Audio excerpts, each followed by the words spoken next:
ब्रह्ममुरारिसुरार्चितलिङ्गं निर्मलभासितशोभितलिङ्गम्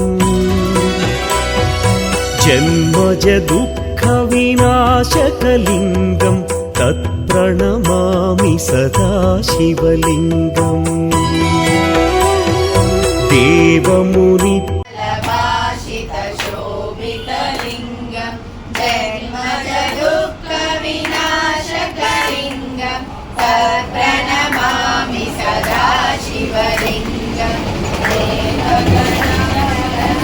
देवगणसेवितलिङ्गं भावैभक्तिविलेपचलिङ्गं दिनकरकोटिप्रभाकरलिङ्गं तत्प्रणमामि सदा शिवलिङ्गं देवमुनिप्रवरार्चितलिङ्गं कामदहनकरुणाकरलिङ्गं रावणदर्पविनाशकलिङ्गं तत्प्रणमामि सदा शिवलिङ्गम्